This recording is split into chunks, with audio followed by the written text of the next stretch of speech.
आज का बाइबल वचन है उत्पत्ति 8 अध्याय 1 से 22 पद। जैसा लिखा है, और परमेश्वर ने नूह की और जितने बनेले पशु और घरेलू पशु उसके संग जहाज में थे उन सबों की सुधि ली, और परमेश्वर ने पृथ्वी पर पवन बहाई और जल घटने लगा, और गहरे समुद्र के सोते और आकाश के झरोखे बंद हो गए, और उससे जो वर्षा होती थी सो भी थम गई। और 150 दिन के पश्चात जल पृथ्वी पर से लगातार घटने लगा। 7वें महीने के 17वें दिन को जहाज अरारात नाम पहाड़ पर टिक गया, और जल 10वें महीने तक घटता चला गया, और 10वें महीने के पहले दिन को पहाड़ों की चोटियां दिखलाई दी। फिर ऐसा हुआ कि 40 दिन के पश्चात नूह ने अपने बनाए हुए जहाज की खिड़की को खोलकर एक कौवा उड़ा दिया। वह जब तक जल पृथ्वी पर से सूख न गया तब तक कौवा इधर उधर फिरता रहा।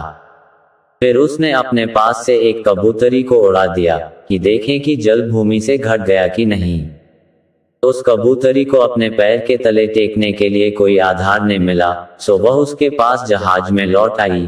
क्योंकि सारी पृथ्वी के ऊपर जल ही जल छाया था, तब उसने हाथ बढ़ाकर उसे अपने पास जहाज में ले लिया। तब और 7 दिन तक ठहरकर उसने उसी कबूतरी को जहाज में से फिर उड़ा दिया।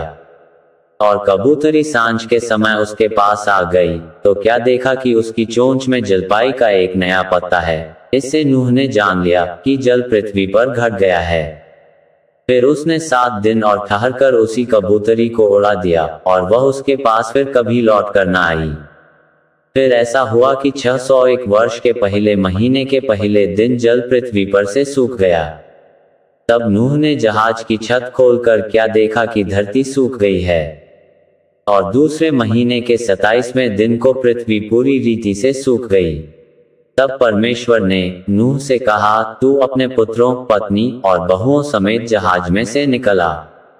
क्या पक्षी, क्या पशु, क्या सब भांति के रेंगने वाले जंतु जो पृथ्वी पर रेंगते हैं, जितने शरीरधारी जीव जंतु तेरे संग हैं, उस सब को अपने साथ निकाल ले आ, कि पृथ्वी पर उनसे बहुत बच्चे उत्पन्न हो और वे फूले फलें और पृथ्वी पर फैल जाएं।